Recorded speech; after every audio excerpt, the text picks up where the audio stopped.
Unspoken Issues.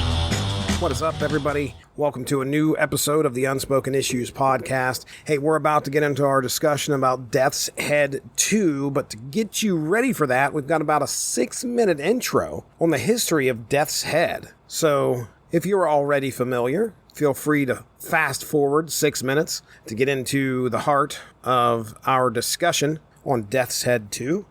But if you're like me and you didn't know much about the original Death's Head, stick around and learn something. Let's go. Welcome to another epic episode of Unspoken Issues, the podcast where we dive deep into the most iconic and sometimes underrated comics of the 90s. Today, we're hyped to talk about one of Marvel UK's most badass characters, Death's Head. Created by the legendary Simon Furman and artist Jeff Sr., Death's Head first burst onto the scene in Transformers UK number 113 back in 1987. Originally, he was just a throwaway character meant to spice up a storyline, but fans loved him so much that he became a fixture in the Marvel UK universe. Death's Head is a robotic bounty hunter, or as he prefers to call himself, a freelance peacekeeping agent. He's got this killer design with a skull-like face and a penchant for adding yes to the end of his sentences. A total anti-hero with a sense of dark humor. Furman and Sr. were heavily influenced by Sergio Leone's spaghetti westerns, giving him this rough and tumble, no-nonsense attitude that really set him apart. To avoid Hasbro owning the character, Furman and artist Brian Hitch quickly created a one-page comic strip to establish Marvel UK's ownership of Death's Head. After his debut in Transformers, Death's Head made some wild guest appearances, most notably in Doctor Who magazine, where he had a memorable encounter with the Seventh Doctor. This little crossover reduced him in size and set him up to interact with other Marvel characters more easily. Death's Head's popularity led to his own series in 1988. The comic saw him taking on all sorts of contracts, from battling Dragon's Claws to tangling with the Fantastic Four and even Iron Man 2020. Each issue was packed with action, humor, and that gritty edge that made him so unique. But let's not forget one of his biggest transformations in 1992. Marvel UK revamped him into Death's Head 2, a story Jesse, Dean, and Darry are about to discuss. But before we get started there, let's talk about the creative team on this book. Our writer, Dan Abnett, was born on October 12, 1965, and is a prolific English comic book writer and novelist renowned for his work with Marvel Comics, Marvel UK, and 2000 AD. Abnett, often collaborating with Andy Lanning, co-created notable series such as Guardians of the Galaxy, Death's Head 2, and Battletide. He has also significantly contributed to DC Comics, with major works including the 2000 relaunch of Legion of Superheroes. Abnett's work extends into Warhammer Fantasy and Warhammer 40,000 novels for Games Workshop's Black Library, where his novels have sold over 2 million copies. Abnett's impact on the comic industry is vast, with contributions to titles like The Punisher, War Machine, and various X-Men series. He has also written for Doctor Who magazine and collaborated on Planet of the Apes for Dark Horse Comics. In addition to his extensive comic book career, Abnett has penned original novels and screenplays, including the CGI film Ultramarines. His work in the Warhammer 40,000 universe, particularly the Gaunt's Ghosts, Eisenhorn, and Horus Heresy series, has established him as a significant figure in both the comic book and science fiction literary worlds. On pencils is Liam Sharp. Born on May 2, 1968, in Derby, he is a versatile British comic book artist, writer, publisher, and co-founder of Madefire Inc. He began his career in the 1980s with the science fiction magazine 2000 AD, working on iconic series like Judge Dredd and ABC Warriors. He later moved to Marvel UK, where he drew the mini-series Death's Head 2. Sharp has also worked for major U.S. publishers, including Marvel Comics, DC Comics, and Todd McFarlane's Spawn, with notable works on titles like X-Men, Hulk, Spider-Man, Venom, Superman, and Batman. In addition to mainstream superhero comics, Sharp has ventured into mature-themed books for Verotic and co-created the Wildstorm series The Possessed. He founded Mam Tor Publishing with his wife Christina, launching the award-winning anthology Event Horizon. Sharp's artistic achievements extend to illustrating DC's Testament and Gears of War for Wildstorm. In 2008, he signed an exclusive deal with DC and co-founded Madefire in 2011, revolutionizing digital comics. Sharp's influence in the comic industry is celebrated through exhibitions and honors, including a retrospective at Derby Museum, and an honorary doctorate from Derby University in 2022. On inks is the second half of the pair we normally see together, and that is Andy Lanning. An English comic book writer and inker, he is renowned for his extensive work with Marvel Comics and DC Comics. Known for his frequent collaborations with Dan Abnett, Lanning has contributed significantly to the comic book industry. Together, they co-created the character Resurrection Man and relaunched DC's Legion of Superheroes. At Marvel, the duo's noteworthy projects include the Nova series and the Annihilation Conquest storyline, which led to the formation of the new Guardians of the Galaxy. As an inker, Lanning has worked on various high-profile titles, including Death's Head 2, The Punisher, Year 1, and Legion Lost. He also co-created the Sleaze Brothers and contributed to the War of Kings crossover event, expanding Marvel's cosmic universe. His collaboration with Ron Mars on the DC Comics crossover Endless Winter in 2020 highlights his continued influence in the industry. So let's get ready. It's January 1992. You stroll into the comic book store and browse the books on the shelf. Operation Galactic Storm is hitting Captain America in issue 398. Darkhawk 13 shows he's been webbed up by the anti-hero Venom. Punisher Warzone #1 has just hit the shelf. But something catches your eye. A cover with a menacing-looking cyborg, holding a decapitated head, and in the bottom left corner, it proclaims the death of Death's Head. You know you have to pick it up. But maybe you didn't. Maybe you didn't dig that UK sitting under the Marvel logo in the top left. Well, Dee, Jesse, and Darry have you covered. Let's get you into their discussion of the 4-issue series, Death's Head 2. Ladies and gentlemen, welcome to the Unspoken Issues Podcast. We have gathered here today to talk about Marvel UK. Something specifically Marvel UK, and that is Death's Head 2. That's right. This came out in 1992. Looks like the cover date is March of 92, I believe. Yep, March of 1992. 4-issue series. And I was just telling Dean earlier, I've seen this on the shelves. I think I own a couple of these issues. I knew about this character. I had no idea about the character that came before. I should say I don't know much about that character. You don't know about the better Death's Head. Apparently not. So let's go ahead. And Dean Compton's right there. Darry's up there. We're going to get right into this. Dean, first off, is Death's Head 2. Can you kind of tell us why you chose this book? I chose it's a very important book for the 90s. I think it's a fun book, but I chose it partly because I liked it and partly because of its importance. Marvel UK maintained a significant presence stateside. Even a little earlier than this book, they started putting comic books out stateside the late 80s with Dragon Claws and Death's Head, G.I. Joe European missions. They did a Knights of Pendragon series that started in the late 80s and ended right as this version of Marvel UK picks up, which there is another volume of Knights of Pendragon, and there's Marvel UK. But Marvel UK exploded really, really big. It's the best thing to come out of jolly old since Monty Python, right? This was it. No, I'm sure there's a bunch of other great things. And any of our friends listening to the UK or Marvel UK fans, I know Mark Ryan, who wrote an article for the site about Marvel UK. We're happy to have you along.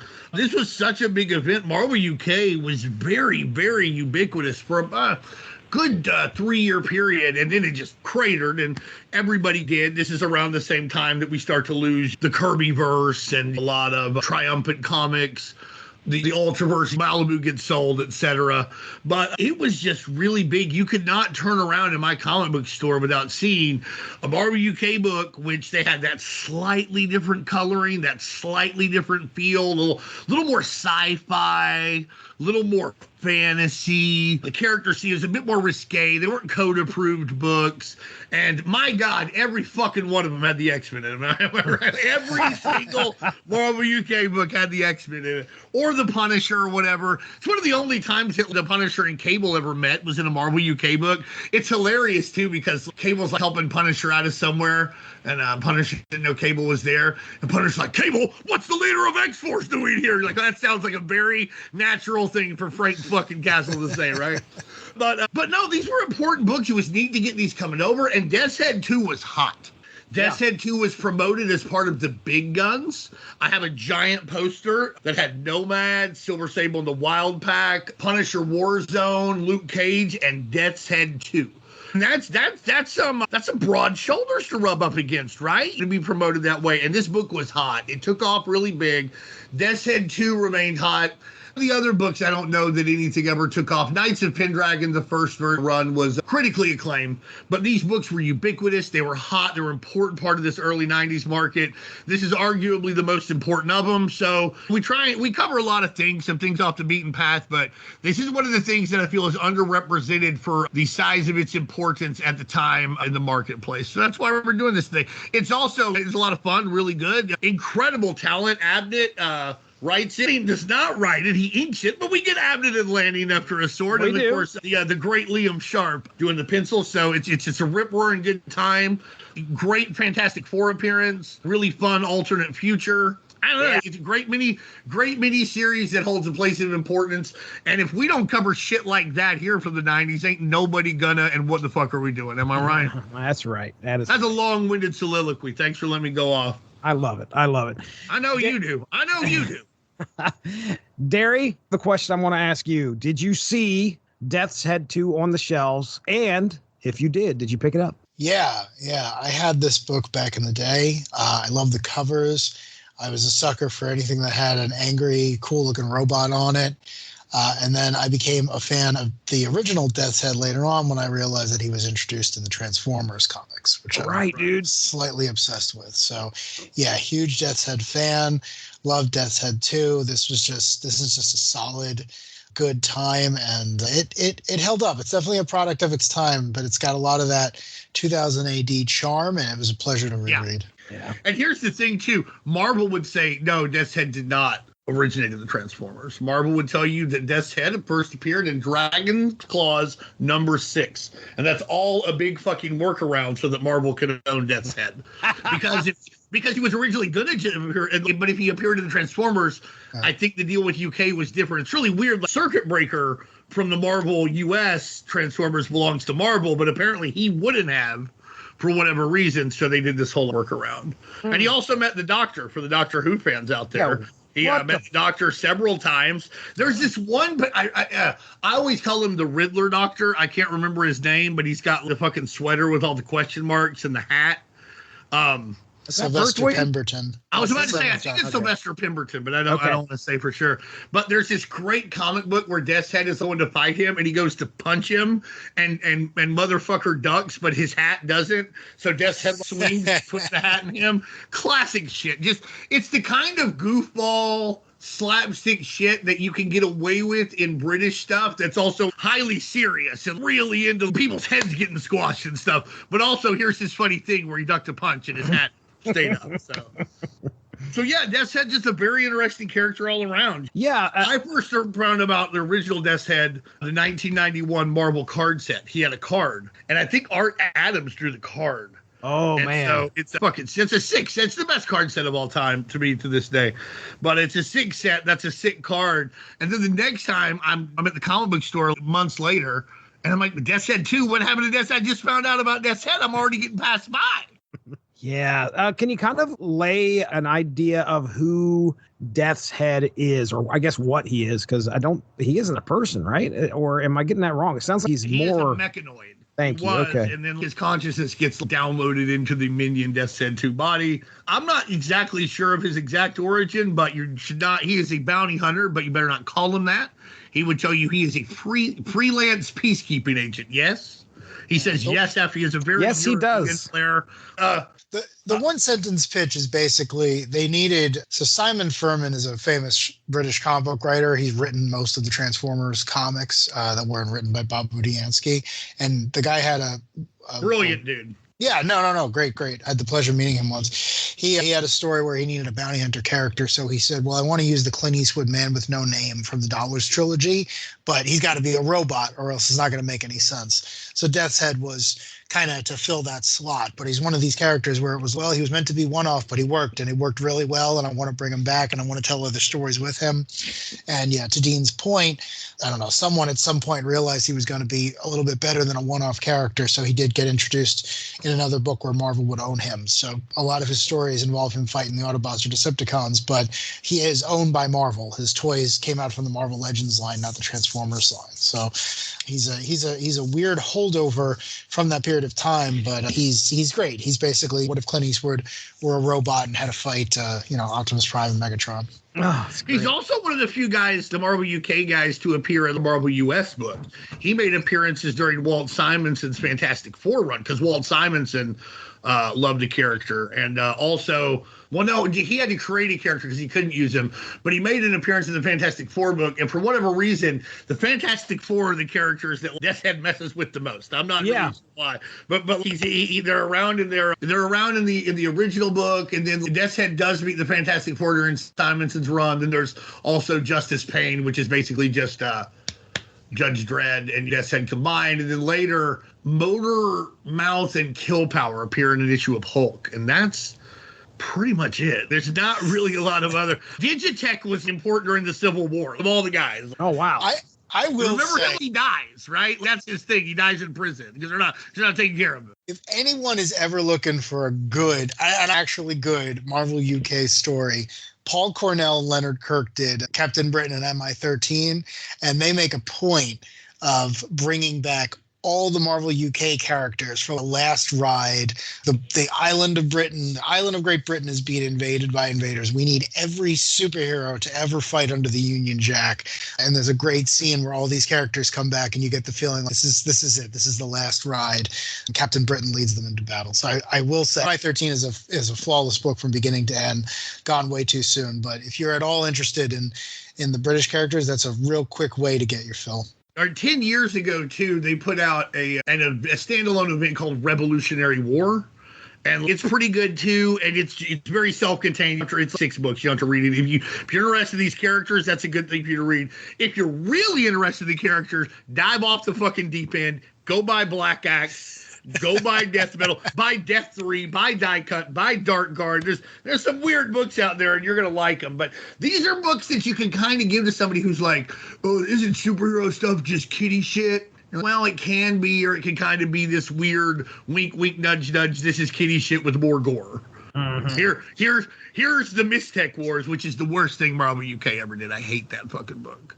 The one interesting Marvel UK title is Night Raven, which was this book very early on that came out that Alan Moore wrote a couple of issues of, and it's cited as one of the influences as on V for Vendetta, because it was this character from turn of the last century who was very violent, masked vigilante. You don't know a lot about his personal life until more comes on the book. So I always think of a lot of these really good British creators. They cut their teeth at Marvel UK. That's Marvel UK is where Alan Moore wrote his Doctor Who stories.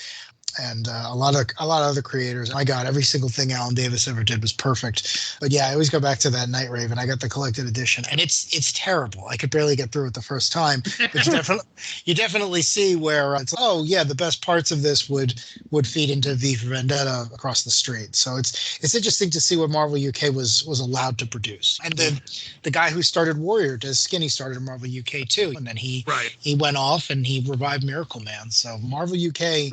If it didn't Paul make Neary all takes over after that, another legend, R.I.P. But Paul Neary, really big guy. Just recently and Marvel passed, UK is where we also find out that Marvel, the mainstream Marvel universe is 616. Oh yeah, that comes from Captain Britain, the Alan Moore, Alan Davis stuff from the 80s. Again, not the Marvel UK we're talking about. But Marvel UK has a great history, and it's really worth looking into. Darry hates it because it's too close to Boston. Oh, it is. I guess it is technically closer. Well, I'm just messing. No, I like Marvel UK. I've always been a fan. I like when people try things, even if it doesn't always work. I think you definitely got to support something who's trying something. And the Brits have a rich literary tradition. They got a rich science fiction, irreverent tradition. And Stan Lee tried to merge that with what he was doing. And did it work every time? No, but they tried it, and they had a lot of good stuff. They had more hits than misses, so I'll take it. British writers also at the time. This is 10 years after around close to 10 years after Alan Moore started writing Swamp Thing. So Neil Gaiman and Jamie Delano and Grant Morrison and Peter Milligan and these guys have come in too. So I think that there was this idea, and Marvel UK is a little different because they didn't come in and take over Marvel heroes that weren't great, although that might have been what they should have done with some of these guys. Instead of creating super soldiers, maybe they just had to be like, hey, come to a fucking US Agent series. That might have worked better. I'm not saying it would or it wouldn't have, but there was definitely this idea that British writers at the time could deliver a nuance or a slant on superheroes that would be something different, would be something, Alan Grant as well, we talked about Anarchy, would be something different, would be slightly askew, and it was simply 100% true. Mm-hmm. It was just like, just look at this stuff slightly differently than we do, but it's close enough for us to understand it. And I think that's great. I think that the more we can get exposed to, it's really weird. The more we get exposed to these slight differences in our literary influences and our media culture, the more you realize how vast those slight differences can be. In Marvel UK, you read something like the Infinity Gauntlet, where a bunch of superheroes die and get better, versus the Miztec Wars, where a bunch of superheroes die and get better, and the tone is so fucking different. It's wild. And I think it's great to have something like Marvel UK to do that. It was a great time to have that influence come into superheroes. Right. Yeah, it's funny. I just pulled up the back of the Death's Head card from 1991. What a great card. Don't call Death's Head a bounty hunter. Nope. He is a freelance peacekeeping agent. Yeah, exactly. Unless that is you're tired of breathing. This peacekeeping cyborg from the far future is all business. He doesn't care who, what, when, or how his next victim is, as long as he is being paid. The only one he ever killed for free was his creator, though he quite often wants to add his bothersome business partner, Sprat, which he shows up here for a few, to that exclusive list. Immensely strong and completely ruthless, this flying mechanoid is a one-being arsenal, but when you meet him, you're either in trouble or you're going to be. All right. So yes, March of 1992, story by Dan Abnett, pencils by Liam Sharp, inks by Andy Lanning, and it looks like Bambos Giorgio, or no, wait, let me try it again. Giorgioli. There we go. Bambos, I guarantee you I'm mispronouncing everything there. Giorgioli also helped out on inks on that first issue. Colors by Helen Stone, and I think someone else steps in there for a few as well. Oh, Helen Stone is coloring everything. Okay. And then letters by Perry Godbold, also Caroline Steeden, and I think that's it. Yep, I'm looking at all 4 issue credits just to make sure. So there you go. There's our creative team. And if you guys are ready, what we'll do, I'll just do 2 issues at a time. In the desolate Canopus system on a war-torn world named after its, when I say war-torn, see already, I don't know where it got that from, but named after its ruler, Tyler, the relentless bounty hunter known as Death's Head tears through a cadre of mercenaries to capture his target. But when he finds Tyler, he's already been apprehended by a mysterious cybernetic entity named Minion. Before Death's Head can act, Minion vanishes, transporting back to 2020 and into the sinister halls of the AIM headquarters. So mind you, folks that are listening, this came out in 92, so it's 28 years into the future, 2020. Another thing, I wonder if that wasn't arbitrary, because there was an established 2020 continuity at this time. Yeah. With Arno Stark was the Iron Man of 2020, and he had come back to fight Tony in the present, and Machine Man was also part of the 2020 thing. So I'm not saying that they did that on purpose, but it's hard for to believe that it was entirely arbitrary as well. Right. I think I was waiting for either Aaron Stack or Arno Stark to show up. I figured that's why they were doing 2020, them all being robot characters, but yeah, it never happened. When we learn Minion serves AIM's enigmatic Dr. Evelyn Necker. Evelyn, that's my mom's name. Tasked with assimilating... What a joke.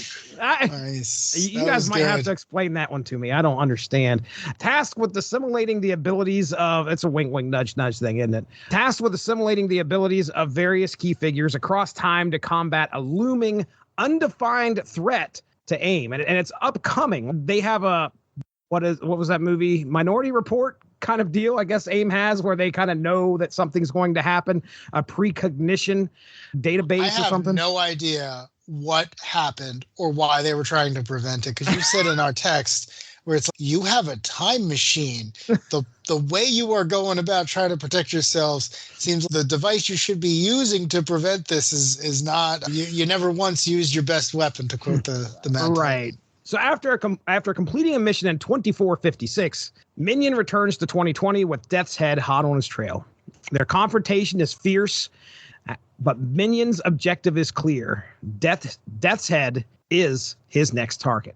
In a brutal clash, Minion absorbs Death's Head's talents, seemingly killing him. Yet something is amiss. Minion struggles with the integration, suggesting Death's Head's consciousness is fighting back. Minion's next and final target is Reed Richards in 1992, and at the end of this issue, he is into transport mode and jumps back in time, where Dr. Necker, by the way, is little concerned, because she has been noticing that there have been some problems with their project Minion, so she follows.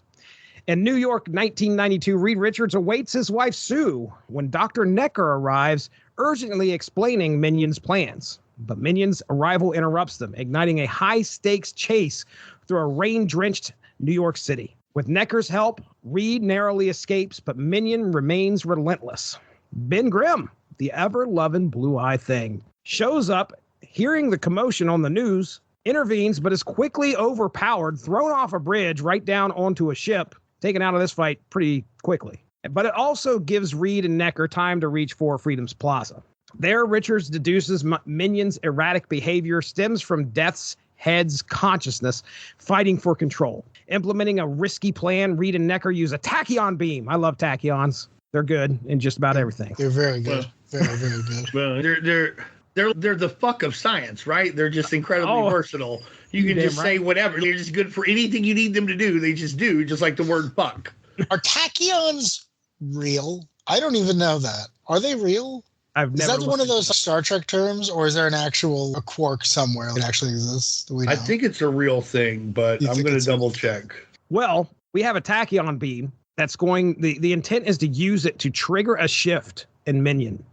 And the gambit works. Death's Head emerges, regaining control or retaining control within Minion's body. Absorbing data to complete Minion's mission, he goes over to the computer and says, I don't have to kill you anyway, Reed. I'm just going to go over here and I'm going to download this data, and it's going to give me all the answers I need, and my mission will be complete anyway.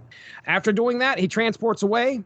Necker, fearing the consequences of this rogue entity now, she thinks, oh man, our project has kind of gone rogue. What's going to happen? She follows yet again. Meanwhile, like any good bureaucrat, she's only really concerned with the outcome of the project.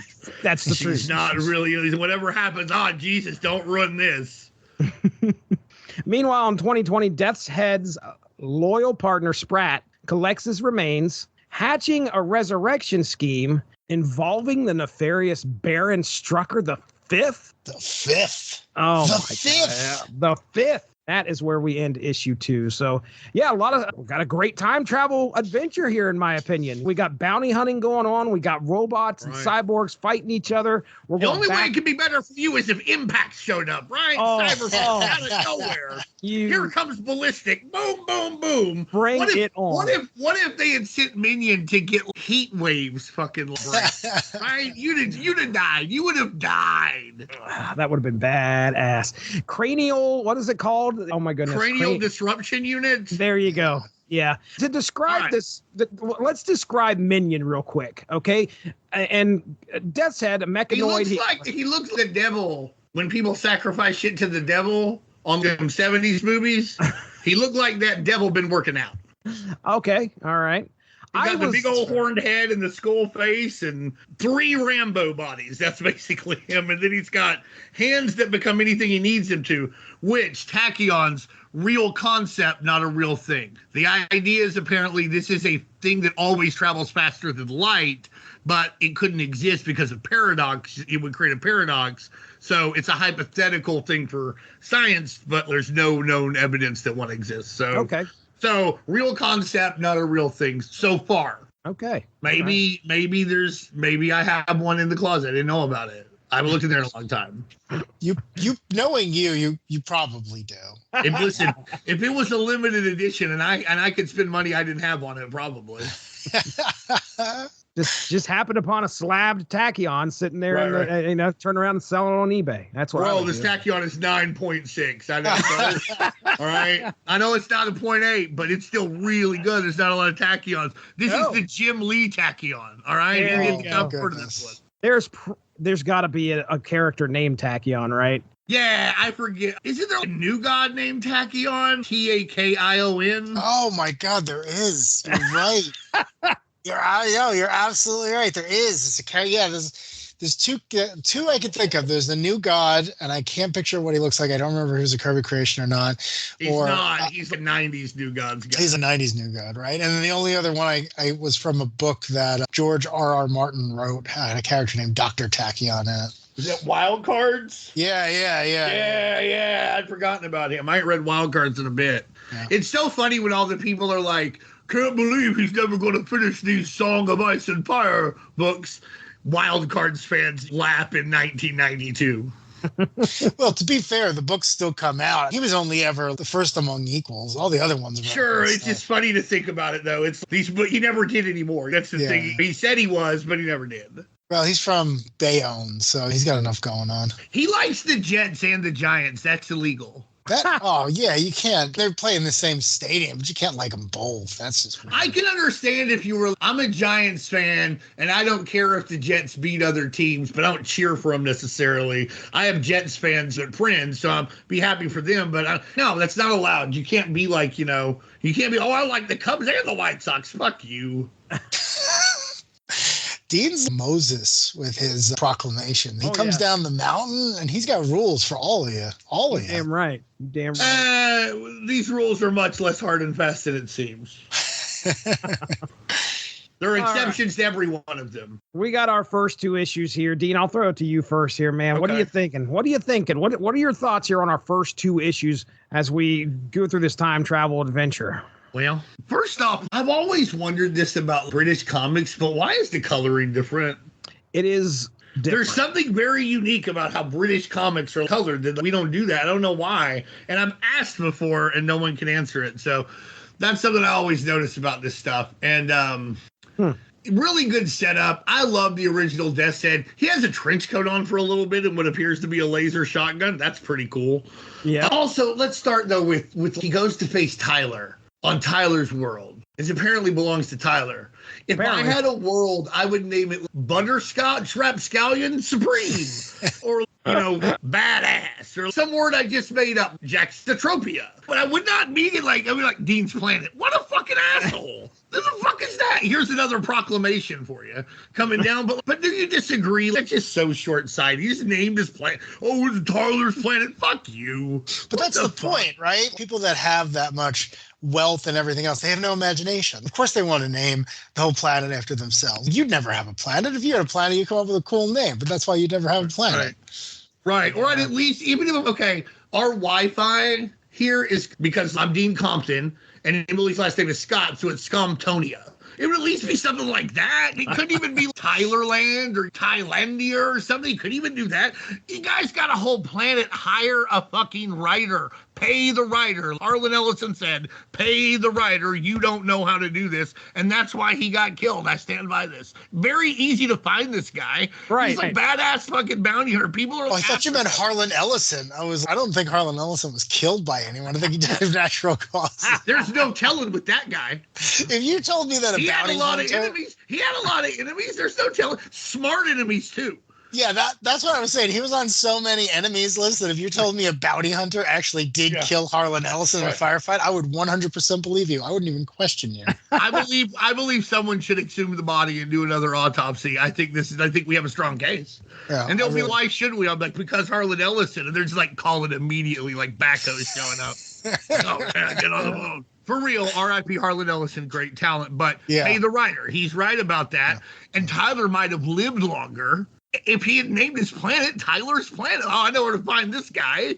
He'll name it. So, Jesus fucking Christ. Also, Was it just Death's Head's plan all along to get downloaded? Because I feel like he should have been more badass than that. He's like, I don't know what came before. You what? I said I don't know what came before. So when I'm reading this, he looks badass. I'll give you that much. He's freeze. Yeah, but they have him do a pretty strong squash job. Yeah, I'll agree. He holds his own for a little bit, but man, he's not enough. And this is a situation where I feel the 90s have won out. It's time to replace and upgrade. Yeah, but that's too bad because the old one looks cooler. I think they both. That's look cool. debatable. I think they both look cool. Look cool. I'll agree. I also like how, like, at the end of issue 1, Necker's like, I gotta fall into the time stream. What's the first thing she does? Gets naked. What the fuck is this? What's going on? She just takes off all of her clothes. Oh, I thought that was a reference to Terminator. Is that? I guess not. Oh, never mind. I don't know. I actually thought she was just changing. I was, okay, she's going through time. She's got to change into something different. But you're right. It looks like she's just disrobing. And, yeah, she pretty much just wears what she had on, but just the torso part of it. Right. That's what she ends up wearing. You can't do a story like this without getting Terminator vibes for some reason. Yeah, it really, really echoes throughout this whole thing. Time travel. Because Harlan Ellison created Terminator, he must have also created Death's Head too. Oh, that's true. Well then, okay. Yeah. All right. That was a good. That was a good one. That was a good. Okay. You're right. I'll just pay the writer. Yeah. So this kind of ties into what y'all were saying about having a time machine, right? So their precognitive unit is like, something's going to happen. What? Something bad. We don't know. We got to get ready for it, though. All right. Well, so you prep, right? You do some things. I'm not a hardcore prepper like on the TV shows, but we have a couple months worth of food and some medical supplies and stuff in case some things happen. No big deal, right? Their prep was to build a big fucking cyborg. The biggest, baddest, most indestructible one you can have. Program it to go all through space and time and absorb the 101 deadliest people ever. Why? Fucking convoluted. Why? This is what kind of fucking plan is this? How is this going to solve anything? It's not even like, okay, let's look at what we're doing, see what we can change, see what we can do. Nah, build a fucking cyborg with all the powers of the deadliest individuals from across space and time. And how about that one guy bitching about having to go to Beijing? He was at all. They were having the virtual call. He's people in Beijing. They don't even have virtuals yet. And you're like, bro, if you can just get to Beijing in an hour, it doesn't fucking matter. Where the fuck? Unless you're already in Beijing, it's gonna take a lot more than an hour to get to Beijing. But like back to this thing, how could that be? I never want to go somewhere again. So. Oh, okay, all right. Well, I'm with him on this for sure, but it was just funny. He's like, those savages don't even know. I was like, you 2020, bro, you got a lot of stuff. But like, I still can't believe 2020. That's how I feel now too. I wish I could stay home forever. And never just hear me. I have 2 months worth of snacks. Hear me? But like, yeah, it seems like a weird way to deal with an unquantifiable problem to build a super robot. The other thing is you don't know what it is. I don't know how many times we could go through this issue and just go, you've got a fucking time machine. Go look. Okay. So I was going to address this earlier, but I think this is, I don't know. Well, that's not going to address that, actually. I don't know why they couldn't go look. But later on, when you get into what the future Avengers do when they go back and it eradicates timelines, apparently it's easy to change timelines in this with these rules. So, because that's the thing to me, just go back and like, once you get to this point, just go back and change it. Right. Another thing is also something's going to destroy us. When you're a company, how do you know it's not going to be vulture capitalism? How do you know fucking Ron Perlman or James Ackerman isn't going to come in and hostile take over your shit? And then break it apart the way vulture capitalism does stuff. All of a sudden, AIM's outsourcing its super lasers. Yeah, they had no idea, and it could have been. It's just something will destroy the company. The guy from Madison Square Garden with the knife could just kill the CEO. He lives a long time. He takes care of himself. He works out with that knife. Let me tell you something. Yeah, Madison Square Garden guy was Target 106. That's how he gets the sharp arm. Yeah, that's right. Yeah. All right, so issue 2 Susan Richards, absolute dish. They draw her to look quite the good-looking, and not even gratuitously good-looking for the 90s. It's a little exaggerated, but it's not. She doesn't look like that Glory pinup I had where she had boobs the size of, like, each boob was the size of 2 basketballs. But really, it shows that Liam Sharp, it really shows his range. He draws everything from 4-armed barbarians bleeding out from between the eyes to a really attractive lady who looks, I said, exaggerated but fairly normal for the world of comic books. So that happens fairly early on. They have cell phones. That's pretty cool. It's a pinnacle of technology. What a fun Fantastic Four appearance. A lot of times when they appear other places, I don't know that people always get them right, but this really got them right. It was a fun fight for Thing. It was fun to see Reed outsmart really everyone and everything at every given point. And also pointing out just how absurd this lady is, because she's like, oh my God, don't hurt this thing. You mean the thing that was coming to kill me? You mean the thing that you said to kill? No, please don't hurt my car. The car you just tried to run me over with? And also, Reed is right. On the island of Manhattan, there is nothing faster than a taxi. Those are the rules. I'm not in charge of them, but it's true. Can't go faster. I was going to ask. No. That's it. Cool fight scene between Death's Head and Death's Head and the Thing. Yeah, it's just a really fun issue that you would never expect it to go from the end of this issue to the next one. But oh man, just Reed being Reed that I really, which is nice and smart, but also so smart that he's funny. Like, to the point it's like, Reed, how'd you know? Or Ben, how'd you know where we were? Like, dude, like, the city's on fire. Yeah, this bridge, I'm telling you. What do you? Like, what do you? Smarting off he does to Necker is really good too. Right. What do you think of Johnny Storm getting punched the fuck out? Well, he's my least favorite member of the Fantastic Four. So flame on, flame off. He lasts about 2 panels before he gets knocked out. One of the things these writers love for some reason is having Death's Head punk out the Fantastic Four, because there's a what if where this guy like slaughters all of them. It's one of the worst what ifs I've ever seen. Honestly, so unbelievable, even for a what if. Like, Death's Head 2 kills Captain America, War Machine, Namor, the Fantastic Four, and Luke Cage. And you're like, not buying it. Not buying. I can't even buy this in a fucking what if, bro. Sorry. I'm sure y'all have had similar experiences with what ifs. There's some. A couple times, yeah. I know you're supposed to suspend your disbelief even further, but there's only, I was like, oh, really? So these guys who once kicked Thanos in the nuts, like this guy, like, oh, he reflected Cap's shield, so it decapitated Namor. Whatever. No. He poked War Machine and killed him through the eye slits. Whatever, dude. Oh, wow. You know what I mean? Like, yeah, but that used to be a thing. If you read Demon in the Bottle or Armor Wars, Tony is constantly talking about, oh man, thank goodness I got my eye slits up in time. I'm serious. Whenever he goes underwater, they make a point. Oh, I know. I remember that. Yeah. That's part of why I didn't buy this. I'm like, oh, he didn't have his eye slits down already? Jesus Christ. Anyhow, 2 really great issues, two fun issues. You can tell that Abnett is not only writing without landing, but also he has not been writing a super long time. And in a good way. He's fine. You're watching him find his way. It's watching a director early on in their or going back and listen to some of the early Beatles records. It's, some of this might not be as good as the stuff that comes later, but hearing those steps and seeing that foundation is just a lot of fun. Mm-hmm. All right, Darry, what do you think, man? First 2 issues. These were a hoot. Once I realized time travel was going to be involved, I kind of turned my brain off, because if you know anything about the original Death's Head, which Abnett and Lanning did not create, Simon Furman did, so they're picking up the baton, so to speak. They're all over the place with when stories are set and whatnot. So I was like, all right, I'm just going along for the ride. I love the premise of a giant unkillable robot going around and being, I need to take what is unique about you and add it to myself. I love it when they do it with Amazo. I love it when they do it with Minion, and I'm about it. I was surprised to see the Fantastic Four, because thinking back then, it was, oh man, if someone told you could pick any of the characters from Marvel US, I was expecting to see the X-Men or Spider-Man or someone show up.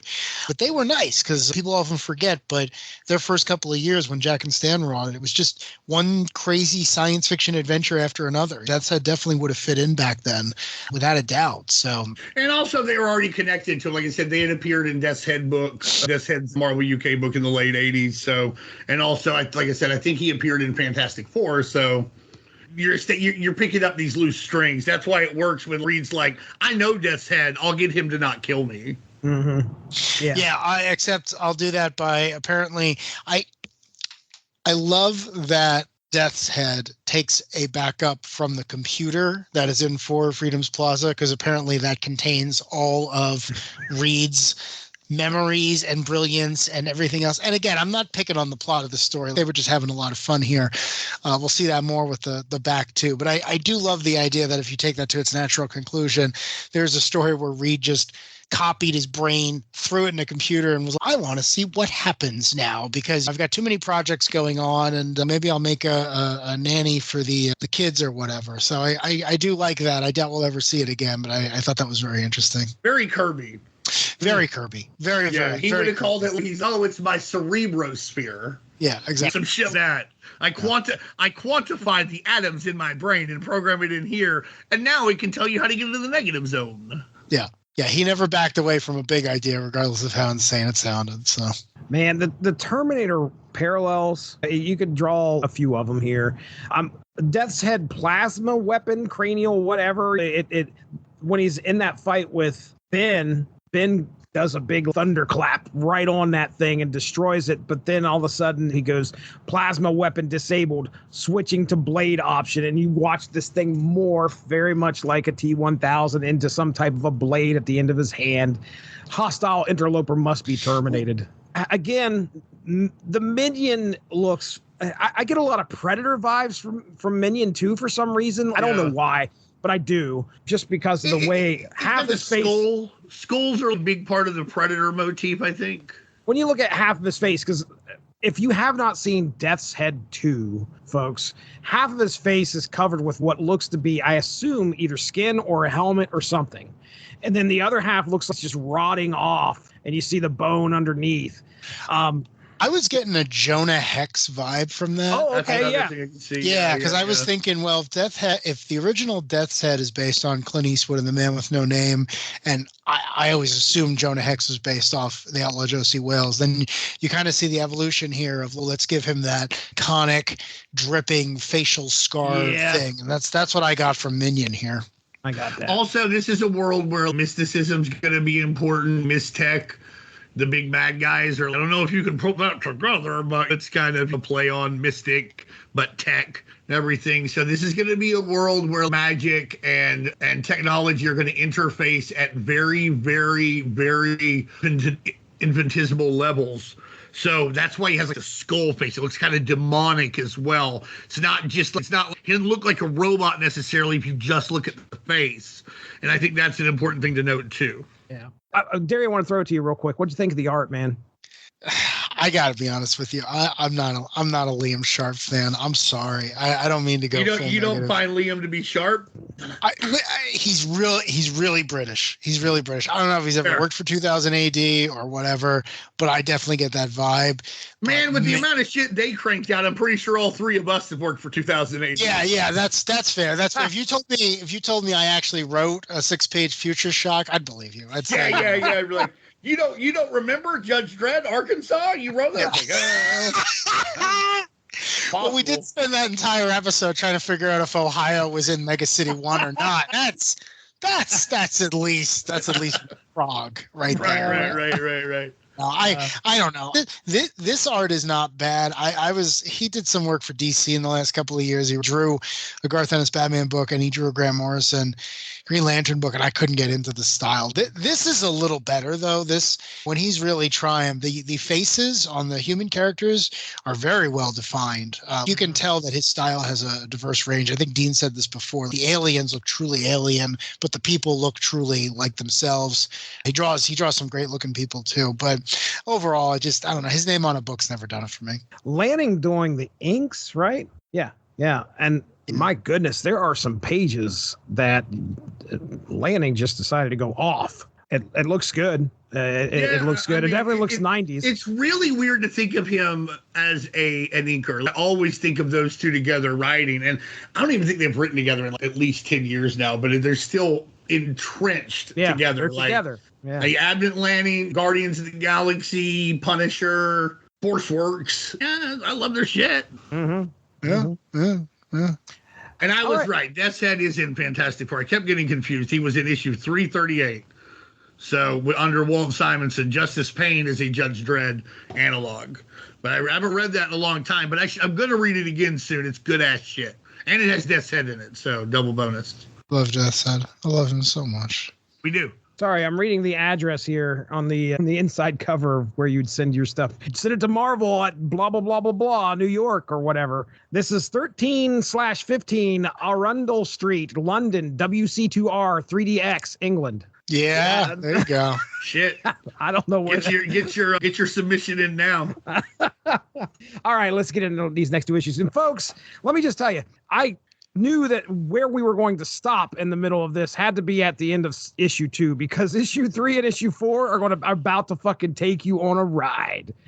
Issue 4 less so than issue 3, because issue 4 is a wild ride, but it's the Marvel Universe, Future Shock, blah blah blah, yeah. Issue 3 though, what the fucking fuck? All right, here we go. So, issue 3, we are in the distant future of 3442 AD. And at first That's another thing. Hold on. Let me say this again about AIM. Y'all mentioned that a time machine. Why don't they go and stop it? Why don't they just go somewhere else? You can leave. They don't even have to stop anything. Well, fuck this. I'm going to the super future. 3 realities over. Because Death's Head doesn't just hop futures. He hops realities. You don't even have to stop this fucking thing in the future. Just go somewhere else. Leave town.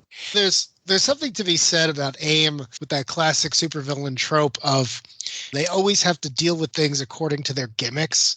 AIM's whole thing is every single member of AIM, from the guy who cleans the toilets to the scientist supreme, is a mad scientist. So they can't do anything logically, right? They can't just create free energy, patent it, and all retire as billionaires. It's like, no, they have to come up with Doughboy or the absolute worst application exactly for their technology ever. They have to do it. Every single person there is the Riddler. They can't just figure out the answer to the problem. You have to solve the Sphinx's riddle.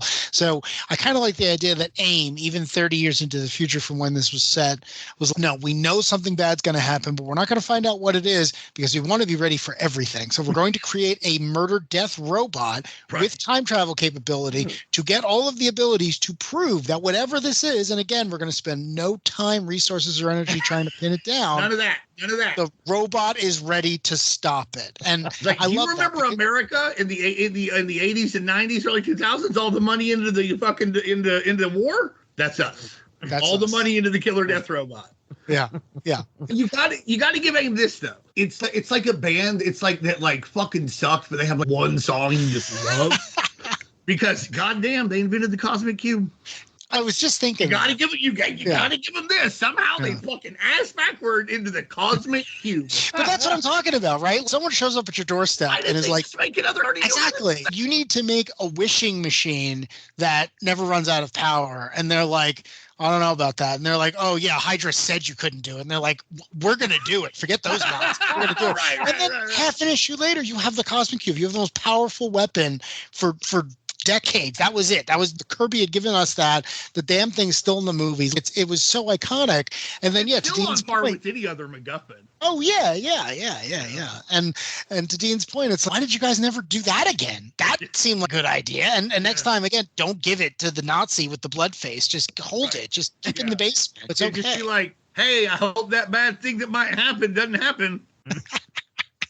Okay, well now you've done it. You did it. Or like I said, build a big old fucking giant super plane that has cool fucking bars and ping pong and I don't know, big TVs and an N64 and fly it to the year 4618 when everything's peaceful and hang out.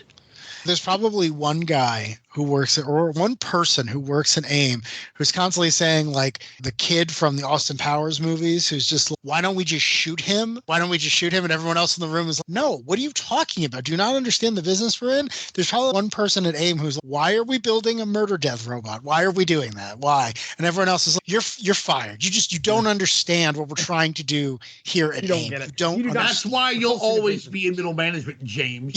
Exactly. Don't think big. Or it's a lot of it. There's that meme where 4 people are in the office. That's what I was thinking of. Yeah. One of them gets thrown out the window when he says the good ideas. What if we just time traveled away from this? Yeah. Yeah. Oh, I don't know if you guys ever saw it. There was a cartoon called MODOK that was on Hulu. I've been to watch it for a bit. Have not. I loved it. It got canceled. It's never coming back, but I really enjoyed it. And the premise there is what I'm describing. MODOK is smart enough to build anything the story requires, but he's always building the most impractical, nonsensical pieces of garbage you can think of, and everyone else is like, why did you do that? And then he gives some insane, ridiculous reason, but it's always like, no, you could have built something to address the actual concern. Instead, you cloned Tony Stark for some reason. There was no reason to do that. Now there's two of them. Why would you do that? Oh, to prove you could. Okay, great. Well, you're in jail now. Yeah, I like how you built an armor as strong as Iron Man's, right, but with one really big weakness, right. And you put a target on this weakness. Yeah. Why? To prove I'm better than Tony Stark. Oh, okay. Well, okay. Yeah. Anyhow, sorry to cut you off, but I just want to go back to that. This problem really could have been solved I know. You don't even have to solve the problem. You can run away from this problem infinitely. Yeah. But also it's determinism, right? They cause it. Right, by sending him through time and doing everything else, don't they create? Yeah. Because he kills Death's Head, and then Strucker, who they said he's getting revenge because the original Baron Strucker created AIM and then got pushed out and everything.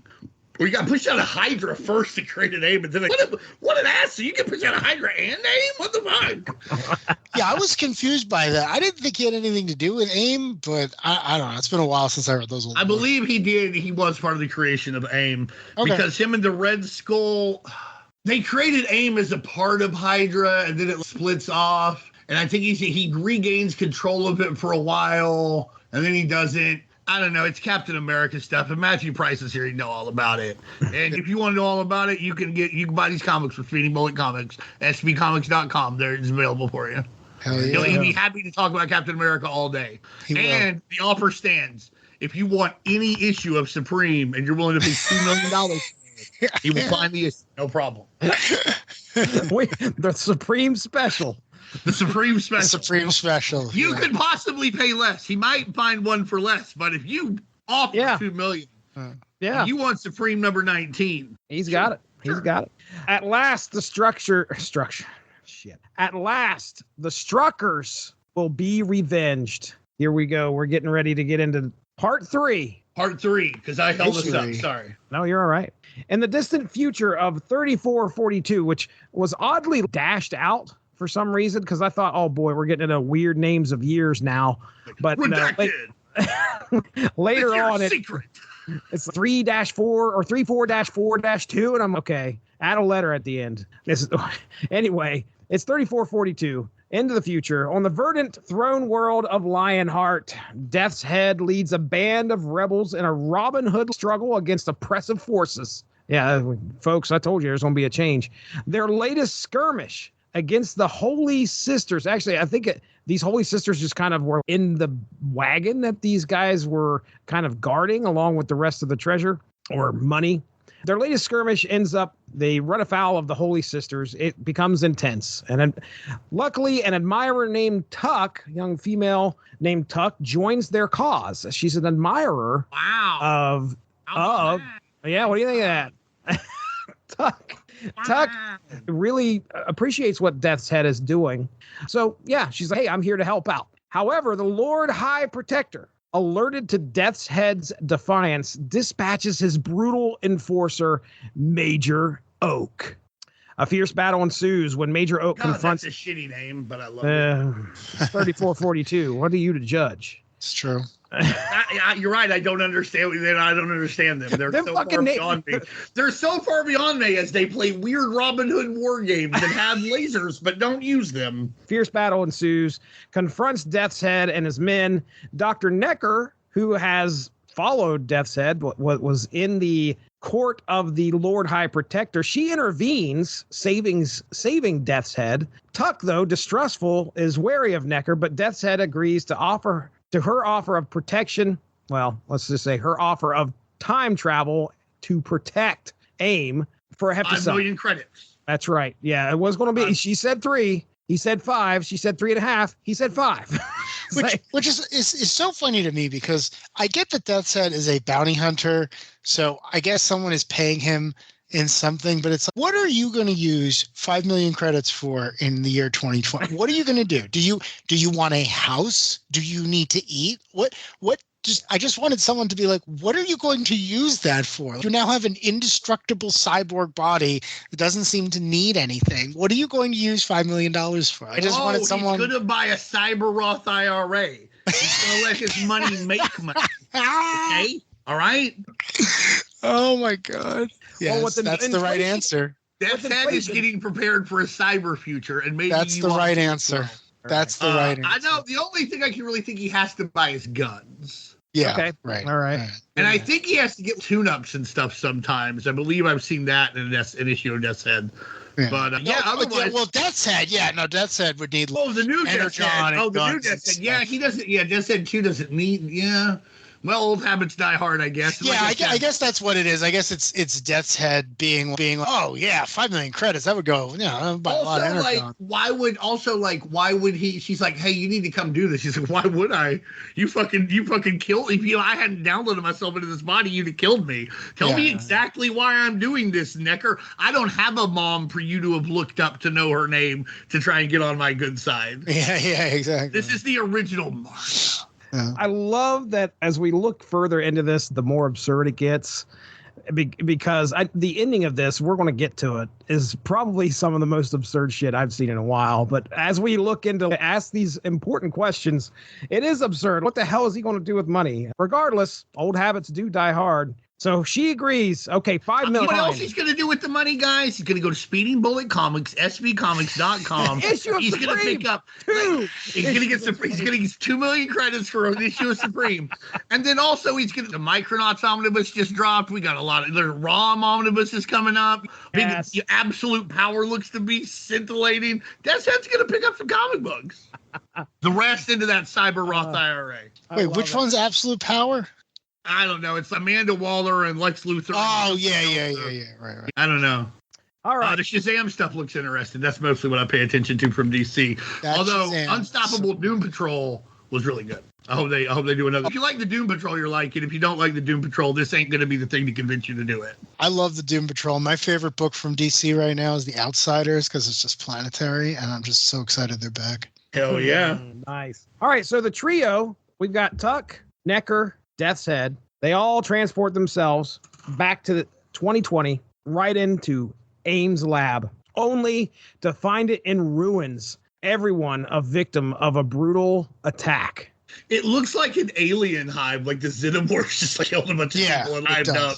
Yeah. The Necker discovers the attacker, they don't know yet who could have done this, has since also now traveled back to 1992 yet again, intent on erasing her timeline. So that's issue 3. All right. So yeah, Robin Hood, go through that story. And now we're back into, we've got to save our timeline. Who could this person be? Is it Strucker? Let's find out. In 2020, and issue 4, by the way, we get a glimpse of this insane future that's occurring in 2020, where the Punisher is leading a band of heroes, Doctor Strange, Daredevil, Spider-Man, against a bunch of demonic drones commanded by an entity called Charnel, who, that turned out to be Baron Strucker the Fifth. Yeah, he combines his body with the fucking Death's Head's remains. Why? Who the fuck knows? Why do you have to do any of this shit? Why did he just cast a big old spell? I don't know. It seems very powerful. I had to have Death's Head's brains and jaw to do this. It is the... But you know what? Fine. Okay. He is the pinnacle of cybernetic necromancy. Yeah, that sounds like something that somebody said at this convention I was at, where me and Emily accidentally wound up in the Real Vampires panel. And all of a sudden we were halfway through this panel and all these people keep looking at us. It's actually 10 minutes into it. They keep turning and looking at us and the guy's talking. and some of them were smiling and some were looking at us weird. And that's when I realized that everyone in this room except Emily and I was a vampire. And I'm not even kidding. These were lifestyle vampire people. They were just waiting to watch your reaction once you figured out where the fuck you were. Some of them were, who the fuck are these people? But some were like, who the fuck are these people? So that's what it sounds like, though. It sounds like something one of those people would have said. Some were aghast that there were interlopers, and some were like, oh, new blood, literally and figuratively. Hey, that Q&A started. I told Emily, I mean, it's like, Emily, everybody in here but us is a vampire. She's like, what are we going to do? I said, when they go to Q&A, we're going to get out. Out. We did, and that's how I saved Emily's life. Good job. Good job. Very nice. Good job. Don't take her into the But wrong anyhow, mood, Charnel was probably the speaker at that. I didn't pay a lot of attention. Yeah, Charnel showed Once up. I figured out that everyone in there was a vampire but me and Emily, I was like, well, I just got to think about getting out of here. Baron von Strucker the Fifth. The Fifth. In a sacrificial battle, they secure a time travel device only for the Avengers. Wolverine, I guess they're all Avengers now. Wolverine, Captain America. I don't know, because at one point Captain America's like, Avengers, Logan, let's go. You're like, oh, come on, Cap. Even now he can't be an Avenger. What the fuck? Yeah, But Rhino ends up picking up this device that they were able to somewhat secure, so they were kind of back up, I assume. But anyway, they grab this device. Rhino picks it up, heads back to a headquarters, and essentially says, okay, guys, here we go. And it's the rest of the Avengers, which is Wolverine, Captain America, Scarlet Witch, and She-Hulk, and counting Rhino. So you got 5 team members there. And can't forget Reed, who is a gelatinous blob. I don't know what happened. Yeah, that dude on fucking Power Rangers, right? Yeah. When they were like talking to the guy in the big tube. Right. What was his name? Zod or something? Zed? Zordon. Yeah, something. Yeah. But that's what he looked. Oh, I'm looking here.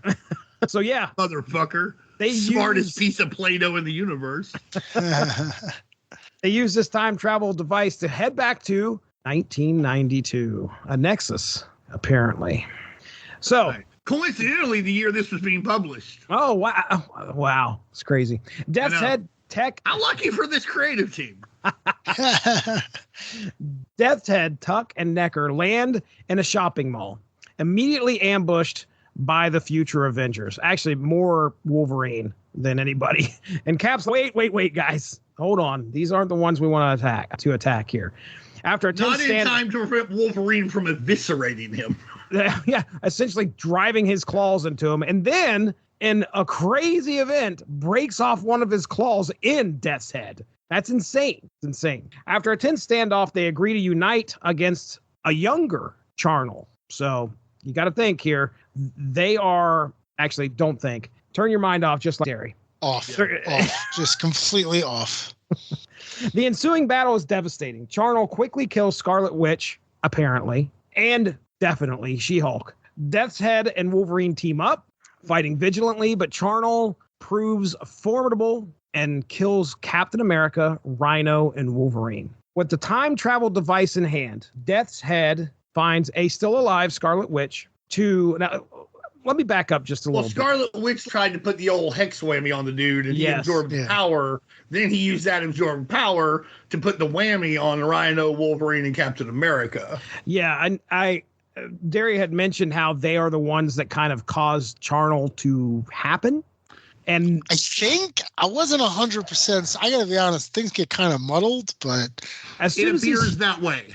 Yeah, as soon as Charnel starts absorbing Scarlet Witch's hex power, at that point he's like, cast the hex, a fighting chance or a puncher's chance, but then that enables him to go 100% pure lifestyle vampire and become the pinnacle of necromancy and cybernetics, necro-cybers, the old NCs, and then he puts the old whammy on him and talks a big game. Yes, he does.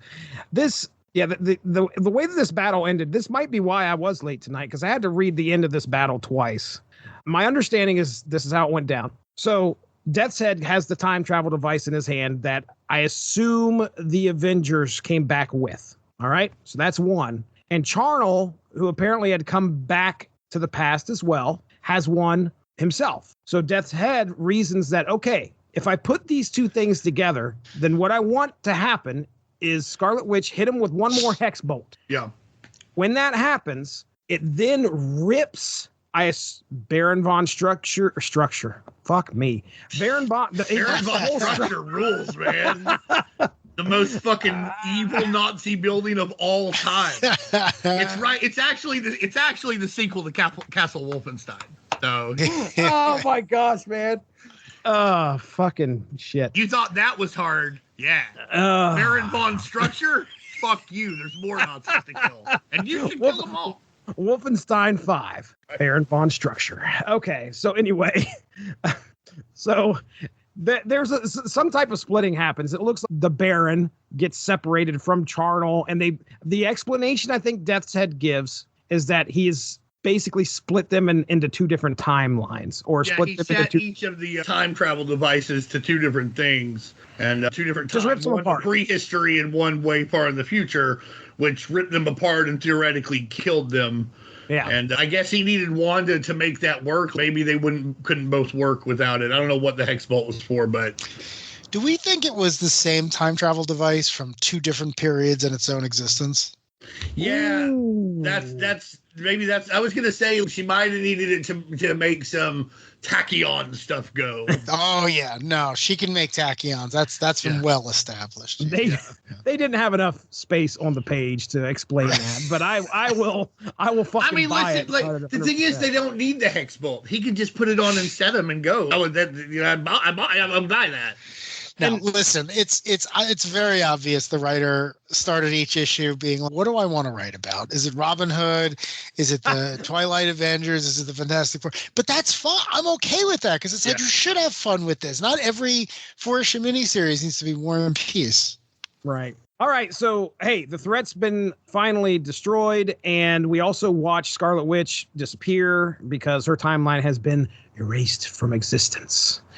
And these Necker's now satisfied the fact that her timeline is safe. Well, she needs Death's Head to come back with her in 2020, right? No way. Not happening. Not on Death's Head's watch. Nope. What they've got to do, talks Tuck into hijacking a semi and heading into Manhattan. Heck yeah. I don't know how much more American you're going to get than fucking one of those Pork really Chop fun Express. places to drive a semi. I don't even know how you would get a semi into Manhattan. You would. That sounds like the worst thing in the world. Yeah, I don't know, but every time I've driven in Manhattan, I've been stuck behind one, so they get them there. They get them there, but they're just. You're not going anywhere. It's going to be, where is Death's Head? Oh, he's in that semi truck that's been on 14th Street for 6 hours. Right. Chase. Yeah, a very short chase because, yeah, folks. By the way, Death's Head ends up getting into the semi. Tuck follows. It's off. It's off to so many adventures across the United States, starting with driving a truck into Manhattan. But also, shortly after that, the Avengers show up. The Fantastic Four shows up. Who else did you see there? Hulk shows up. On the very last page, you see him jumping. And one of the crafts of the very last panel could be the Blackbird. It might not be the Blackbird. Can't really tell. One of them is a Quinjet. One of them is the Fantastic Car. They have got the attention of some of these heroes. They're there was a temporal device and blah blah blah. After that semi, and with all full force, these teams are chasing this semi, and that's how we roll this 4th issue out. Pretty much. What a fucking insane ride! The last that'll lead us to the Death's Head Maximum Overdrive crossover. Count me in. I would read that. Why not? We pick up. He's stuck in traffic. I maintain that Maximum Overdrive is the very first MCU movie. I really do. I love that film. The Green Goblin. Because the Green Goblin, man. The Ditko Romita accurate Green Goblin is right on the head of that truck, man. That's powered by pure cocaine. It's just, it's a thing of beauty. I'll go ahead and start here, just throw out my few notes. And we've really talked a lot about some of the crazy stuff that happens in these 2 issues. Yeah, it was definitely jarring to all of a sudden be in the future, and we got Robin Hood going on. And I was right there going, okay, what? Okay. And I was trying to explain why, in my head, Death's Head all of a sudden decided to take on a Robin Hood persona. I couldn't figure it out. The only thing that kind of explains it is when he starts sitting down and talking to Tuck, which we get exposition in that third issue about everything that happened before and why Death's Head is doing where he's at. But it seemed like he was just kind of taking up for the poor killjoys around here. They're sticking up for the oppressed. Yeah. And I was okay. All right. Well, I guess that's Robin Hood there. And I was also thinking to myself, like, when he got the tachyon whammy from Reed Richards, something fucked up in his head. And all of a sudden now he's thinking he's literary heroes. I thought maybe we were going that route. That did not happen. He said that he just wanted to fuck around. He's like, this seemed like as good a place as any, which is not a great excuse, but he did say something. So, okay. Yeah, he wanted to go far away, and this seemed pretty far away in the future on a world that has tech but doesn't use it, which is a pretty interesting concept, to be honest. Well, it's Dune, right? It's all robots and artificial life are outlawed because there was a revolt or some nonsense because Herbert didn't want to have to worry about explaining where all the robots were. So I liked it. I like any story that opens with, hey, you're prejudiced for things that you have absolutely no control over. Join the rebellion. I'm down with that. I got sure 6 long boxes full of X-Men comics for that same reason. All right. So yeah, that was what a jarring issue number 3. It is cool that we're bringing somebody along. We got Tuck here that's going to be joining in on the adventure. And 2 ongoing too. I kind of figured we need somebody to kind of bounce some of this craziness off of and watch them deal with what Death's Head is doing. And what if she had a crossbow? Futuristic crossbow. Oh my God. Well, and then issue 4 is great. I love alternate futures. I love looks into what could possibly be. I was excited. They did the Punisher good here, I think, in my opinion. Really, actually a great treatment of Frank. Yeah, I'll let Dean talk about more of that if he wants to. But I really didn't. I do enjoy these. Okay, hey, here's what our heroes are doing. I don't want all Death's Head all the time in the future. Show me what else. Make this world lived in, or something that I'm Where's more. Sleepwalker? Where is he? I was yelling at the whole damn issue. I was still yelling, and that's why it took me so long to get on here tonight. What's the gargoyle doing? But yeah, I love that look at the future. I love to see what our heroes are doing, and I love that it's the last battle, and these guys got to do these things, and it's the street level guys too, by the way, except for Doctor Strange. But we got Spider-Man, Daredevil, and Punisher, and then Doctor Strange, who is going to be your magic heavy here. Speaking of magic heavy, the way Frank cradles Maddie in their last moments makes so much fan fiction valid. It was a beautiful thing. Frank has. Since Maria passed, Frank has never loved someone the way he loves Matthew Murdock. It's a beautiful thing to see. It really is. I want to go to that wedding. I really do. Matt would wear white. You absolutely know he would wear white. Oh, that's hilarious. Yeah. Oh, man. Why are you the way you are? It's a fair question. Okay, and the other thing, it was really cool to see them. Honestly, the slash fiction dream come true aside, which that is someone's slash fiction dream come true. Really cool to see that there was this future that bond. What would it take for Frank to get over this death? A bunch more people to die, and to be put in a place where he could bond with people again. What would it take? A war. Mm-hmm. Yeah. I do like the idea that if something awful were to happen, and you've seen this sometimes in Marvel events, the Punisher is, oh, okay, cool. So you're finally ready to play by my rules, where it's the stakes are way higher than when you guys are fighting Stilt-Man. So I do that. I don't just mean that Daredevil and Punisher, they have to be together in a romantic way. I actually do think they have a very close relationship, however you want to define it. They're frenemies for sure at their best. Yeah. And with the devil in cell block, D or whatever? The devil in cell block D, yeah. That's a great story where Punisher's like, you're not going to kill anybody. Don't be silly. Yeah, they I'll never forget the instance where he's just sitting there reading the magazines when Daredevil shows up. Daredevil's like, I brought you something, Frank. He's like, it took you long enough. Yeah. And all these criminals are dead around, Frank. Just read the magazine. Yeah, there's a scene Ed Brubaker wrote that where they go and they show the warden And the warden's like, well, at least we don't have to worry about the Punisher. And they're like, what are you talking about? There's dead people all over. And it's like, yeah, but they came to his cell. And it's just there's a panel of him reading a book in his cell, and there's just bodies everywhere. But it's only people who are trying to go in and get revenge. The Punisher's like, no, Matt's playing his thing out. He's probably going to kill Kingpin. That's fine. I'm good. But you get random people who are like, I'm going to kill the Punisher. And then it's just a body is just flying over the handrails. It's great. It's a great comic. Everyone should go read that.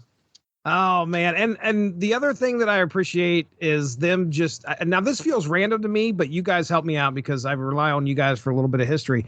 Rhino and She-Hulk. Has that been something that's ever been even hinted at before? No, I don't think so. Not that I'm aware of. Okay. There's a lot of She-Hulk since the turn of the century I haven't read. Although, oddly enough, it's one of those things that I've also liked every bit of She-Hulk I've read since the turn of the century. So I should really read more of it. But it could have been, but I don't really think so.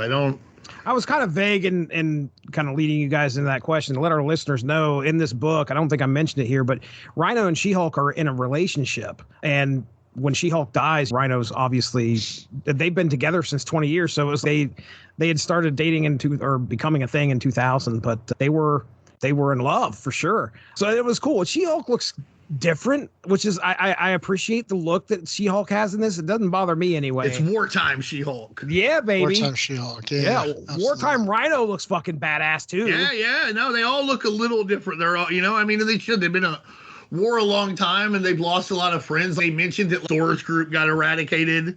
So I don't know who was in Thor's group. Obviously Sleepwalker, Speedball, Tigra. Oh man. You can pick who else was in Thor's group? Darry, your turn. Who was in Thor's group?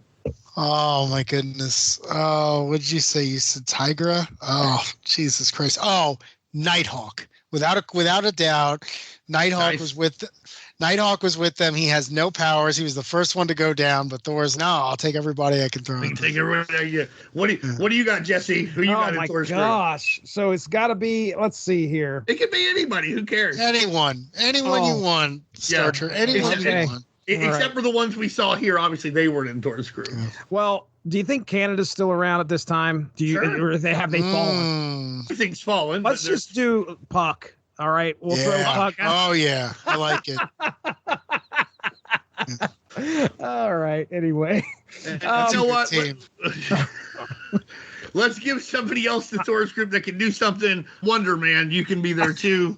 All right, just throwing Puck at this guy. Okay, so and my final comment, and then I'll turn it over to you, Darry. The ending of this book, the ending of these 4 issues with just the fucking semi-truck traveling fucking Smokey and the Bandit. I don't know what the fuck's going on here. That would have been amazing if it had been, if this ended with them being like, all right, we did Robin Hood. Now we're going to do Smokey and the Bandit. And one of them was just in a Camaro going in and out, and Captain America was playing the sheriff. That would have been amazing. I mean, this is a semi, so I guess it's got to be Convoy. Convoy. Yeah. Even better. That's the other one I was sitting there thinking of, Convoy. Oh, man. All right, Darry, I'm done. Tell us about what you thought of these back half here. It's so wild. Every time you think you get the best thing I can say about Death's Head in any incarnation is as soon as you feel you have a handle on where the story's going, it makes a 90-degree turn, right? That's its defining characteristic. It's very much never what you expect. I was wildly confused by the Robin Hood story because it seemed to be a pitch. It seemed to be a backdoor pilot for something else. If you told me that there was then a Marvel UK book called The Adventures of the Lion-Hearted World or something where mechanoid people actually had to fight a Luddite King John or whatever, I definitely would have believed you. But I also they had enough books. You could say almost anything was a Marvel UK book. You could be, did you ever see Axe Play? No, it was a good one. That was a good one. You can just say, I'm not even really knocking it, but you can say anything was a Marvel UK book. You're absolutely right. Yeah. But again, it's not a bad thing. It's very creative. A lot of things happen, but the plot's consistent, right? And so you introduce this threat, you introduce this idea. It eventually comes up. It's Baron Strucker. thing. It's even got a personal connection to AIM. This thing is set firmly in the Marvel Universe. It plays with all the toys that it wants to. It plays fair with the reader. And Death's Head's a great character. And he's so 90s. I love his upgraded look. I actually like the look for Death's Head 2 better than the original Death's Head. I never really understood the joke where she's like, that was my mother's name. I guess I think what it was she knew the history of these people, so she was just like doing that to try and said it's the original Martha. Why did you say that? Oh, yeah. I think she was trying to get over it. She just had to keep adding on it because Death's Head had heard it all. She didn't want, and Death's Head's got to be like, you did not say that was your mother's name to Reed Richards, yes? Yeah. Yes. Yes. I thought that's what was going on. Maybe I'm reading too much into it. Or maybe there's a British joke about that was my mother's name that I don't know. Yeah, there's a Fawlty Towers sketch that no one's ever everything seen. About Great Britain. Yeah, right. He's a big old Great Britain head. Oh, man. Anglophile is the term. Anglophile. Yeah, Anglophile. Oh, I like seeing the black costume back on Spider-Man. That was nice. Yes. I do the idea again. Like I like the idea that once things get really, really bad, he's like, nah, I got to put on the black costume. I got to be a little tougher with everyone. I'm emo now. I'm emo. Yeah. I'm back to mourning literally everyone who died. But no, I enjoyed this book. I read it. I definitely enjoyed it now more than when I read it back in the day. I probably didn't get most of the jokes when I read it as a kid, but I thought it was great. I thought it was a really good example of Marvel UK. Dean said this is the one you've probably read, and it's a great example. It's got all the irreverence of the best British strips, but it's firmly in the Marvel Universe. And the writer does such a good job at balancing the two that I really agree with that. It's like, oh, hey, I want to read a Marvel UK book. Well, check out Death's Head 2. That's probably the best one. And if you don't like this one, you're probably not going to like any of the others because some of them get more off the beaten path and are a little more British, for lack of a better term. And that's not bad. That's what they wanted. I think you said the irreverence is there. I can't remember who said it, but one of the British writers was, our heroes have, their feet are more clay than Americans' heroes. Yeah. And I think they're willing to fuck around and have fun and play games and mess with tropes in a way that we don't do as much, and certainly the market didn't do as much then. Yeah. Yeah, like you can show all the American superheroes, and they're doing what they do. They take themselves seriously. They're trying to save the day. They're trying to save as many people as possible. And what does Dr. Necker do when she shows up at the French restaurant? She starts shooting everyone. And Rita's, there are civilians everywhere. And she says, oh, I'm shooting the bad ones. Don't worry about it. And again, I feel that's a great scene because it's neither one of them are bad people, but they just have very different ways of looking at the same situation. So it's good. It's a deftly written series. It's a nice gem of the time. I think it's that tying into that is one of the things she says to Richard. Richard's like, yeah, this guy was going to come kill me. She's like, in the future, you're dead anyway. Yeah, so she probably was thinking that about those people in the restaurant. Most of these people are fucking dead anyway. Yeah. It's an interesting way of looking at time travel where it's, well, none of you matter anyway, because from my perspective, you've been dead for years. Right. So it's and if time travel ever were to exist, that's probably something that people would have to. There might have to be special time travel therapy how you deal with that, to talk about that. Like, oh, yeah. People already have problems with watching a movie from 1985 and there's a cat on it. And they're like, oh, shit, that cat's dead. Yeah. This crossed my mind plenty of times. They do. So can you imagine if it's everyone? Right, dude. All right, Darry. And morally, what does that mean to mix with people like that? Oh, yeah. Yeah. Is that it, Darry? You're good? Oh, yeah. No. I enjoyed it, but that's everything. That's everything I got. Death's Head's always a good time. All right, Dean, you're up, buddy. Let him have it. We talked about most of what I was going to say already, but I was surprised that there were this many shit-ass ponytails at the end of the world. Punisher's got one. Spider-Man's got one. Doctor Strange looking like fucking the Shaggy Man from the DC universe. Was there a bald person anywhere? No, they're the first to go. Right. It's like, you're weak. The way you denoted you were strong is you got that ponytail. And Spider-Man had to cut a hole out of his mask for his. He was so dedicated to that look. I'm going to make this happen. So he's so extra. There's one thing you could say about Peter Parker is that he's extra, man. Well, he was really good. You said it was cool to see all these heroes. It's neat that this probably wasn't thought of, but Spider-Man and Doctor Strange associated so heavily with Steve Ditko and the early Marvel Universe. And while Daredevil was kind of there, Daredevil really hits his stride in the 80s when the Punisher does. So it was almost like two generations were fighting another generation, which that may or may not have been intentional. I can't say, but it stood out to me. I thought that was neat, even one way or another. Yeah, Punisher's treated great. I really, really like the part where like the guy's like, oh man, give me the time travel device and and I'll kill you painlessly. And he throws it away. It's like, fuck you. Yeah, you're going to die anyway. And then he pulls out a knife and he's like, you were saying something about pain. Yes. So obviously we know Charnel killed Frank Castle, the Punisher, but y'all know in your heart of hearts that Frank hurt him before he died, which theoretically should not have been possible because he was just a human. But I know he did it, and y'all know he did it, and I won't hear anything else. I love it. I love it.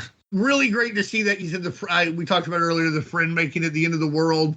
All in all, just a great final issue. Cool to see all of the guys chase Death's Head 2 and talk at the end. Like you said, that feels a very Looney Tunes ending in a good way, but British guys can pull that Looney Tunes ending off in a way that sometimes American writers can't. But all of it felt very, very was the Marvel Universe just turned slightly sideways, which made for a very, very fun read. I probably read this around once every 2 or 3 years. I'll read it again in the future. It's quick and it's fun and it's highly recommended. And it was just such a big it was such a big deal at the time. It would show up in the the Entertainment This Month and American Entertainment. They'd be hot. It would be one of those books. It's funny to think when you look back to the Marvel UK book commanded that much attention. So just a lot of fun. I said most of what I said when Darry was talking because I'm rude, but really good stuff. Yeah, this was fun. This is a comic book that I've never read. And I don't know, do you guys have the same problem I do? You have comics sitting somewhere you never read, or have you read everything that you bought? No, I haven't read everything that I bought. Okay. No, I have. All right, so I have literally hundreds of trade paperbacks I haven't read. I'm so fucking right there with you, dude. I go to Ollie's, I'll get 6 fucking paperbacks, and I'm like, they're going on the shelf. I'll look at the spine. If I buy something, I read it before I even file it away. That's why I'm very selective. Like, you guys are always like, you really like this. I'm not going to buy it if I know I'm not going to have time to read it. So. That's fair. I understand. I'm trying to build this trade paperback library, so I'm getting stuff, and they're really printing a lot of stuff. So I do work on it, but I work on projects. Right now I'm reading the Power Man and Iron Fist as seen to the Epic Collection. So I've read the first 2 Luke Cage Epic Collections, and now I'm into Iron Fist, and then I'll read the Power Man and Iron Fist ones. I got to get that Micronauts collection before it's gone. I got to get that. Yeah, it's a good one. I've got that's another thing. I don't know when I'll get around to reading it, but I don't want to miss out on it. I know. And Godzilla's coming too, and I don't think that these are things that with the license is gone, they're go out of print. There'll be a lot of money, and I'd rather have them and have them to read later. Yeah. I'm probably gonna get those Marvel DC crossover books just because you ain't getting them again. You don't want to take the chance. That's the thing. It's like if he fucking for the rest, whatever, next 100 years they can publish it, but you don't know. Yeah. And if you miss out because you missed out earlier, you're gonna fucking kick your ass. Yeah. That's what's gonna happen. Well, the only good news that might come of it is that with these new printings, maybe trade paperbacks were done in the 90s. Maybe they'd go down some because they're expensive as is. The problem is the old trade paperbacks are going to have stories in them that aren't going to be in the new ones. So they're going to remain desirable in a different way. Well, because they're not reprinting the Gerard Jones stuff. No, they're not. Nope. All right, guys, we did it. This was Death's Head 2, 4-issue series. We almost did it. We'll have to go to 2020 to finish it. The far future of 2020. The far future. Yeah, I can't help but when I'm reading a book this, I'm looking at the shit that they thought was going to happen. That's the charm of this stuff, is just kind of looking to see what that guy complaining about Zoom. That felt pretty right on point. Maybe it was actually COVID that decimated AIM. It wasn't Charnel, and he got there. And he said, "Oh, this is already done." Well, I'll just say I did. He just left. He said, "Well, good. I was going to do this anyway." Oh man! Get a mask on. Well, Dean, why don't you tell them about the Unspoken Decade? Celebrating 10 years, the Unspoken Decade this year. Having a lot of fun. We thank every one of you. And at the unspokendecade.com, a lot of great articles, a few podcasts. And we're having a lot of fun every day. I'm pretty active over there. I've been making reels. I'm finding articles to post. It's really interesting how it changes what I want to do. There's always going to be comic book covers, but really gotten into finding some cool articles and posting them lately from stuff like Hero or Wizard or even Indie Magazine or Comic Scene. So come see us, check it out. I'll be happy to talk with you. Don't be a dick. Please. And that's about it. That's about it. That's it. Love it. All right. Well, for myself, hey, ladies and gentlemen, check out, you're right here listening to this podcast. Most likely it's part of the Source Material Comics feed, which is, of course, part of the w2mnet.com series of podcasts that are out there. We appreciate you. Unspoken Issues focuses straight on 90s comics. Got a lot of stuff in the archive. Go check that out. Over 100 episodes. Source Material Comics podcast. Right now, we're in the middle, as we're recording. Me and Mark are in the middle of Lois Lane, Enemy of the People. And we're having a good time reading that. Yeah, there's 12 issues. Did she turn herself black again? Did not happen. Okay. Did not happen. If you told me that Greg Rucka wrote a Lois Lane story where she did do that, I wouldn't be surprised. I feel like he's the type of person who would try to reclaim that. Damn. I hate that missed opportunity where it's you had a good idea and the execution is just boring. The ultimate sin, just making it boring. So anyway, you can check me and Mark talking all 12 issues. We've broken up into 3 separate podcasts, 4 issues apiece. We got, I don't know how the multiverse factors into it, but it does. It happens. And we also... multiverse. You got to flip it over. It happens. And then, there's of course, a time travel machine to go to 2020. Aim's dead. It's crazy.